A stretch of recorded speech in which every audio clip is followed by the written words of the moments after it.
finally saw my first Pier Paolo Pasolini at Met. Disappointed. Yeah, I know. I just got through some 40-something years without ever seeing a Pasolini. I don't quite know how that is, considering how much I like to state I love Italian cinema. But I finally sat down in a theater to watch Medea from 1969. Most important thing about this movie, it stars this face.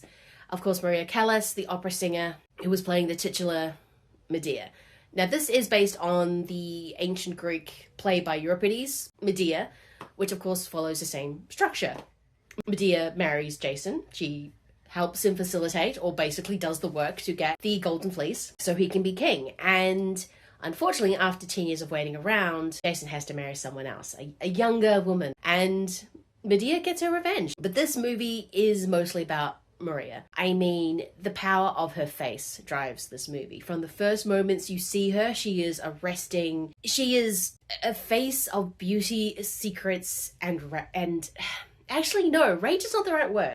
I've always seen Medea as like a rageful character, like she kills Jason's children to see Jason cry, like a little boy. But this is a Medea that is lost. This is a Medea that is despondent and doesn't quite know where to go, and can never say the right thing to or appease anyone. She is always going to be tossed aside. Interesting enough, when they started shooting this, her ex-partner, Aristotle Onassis, had just gotten married to Jackie Kennedy. So if you're going to get in a mindset of playing Medea, this is the perfect time to do it. But this is a gorgeous movie. This is, which I'm guessing is very typical Pasolini, very experimental, really kind of looking at the culture this thing comes from. As in, this starts with this brutal sacrifice, and how the villagers are sort of coming around ritualistically and kind of rubbing the blood and the organs back into the earth. And then he meets Jason.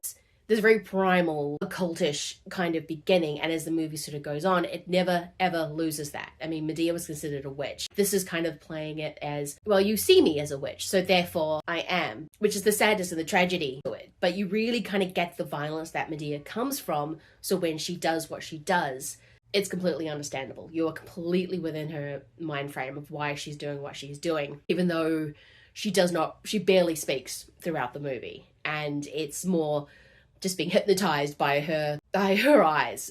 But yeah, I finally got around. I finally got organized, and I'm glad I did.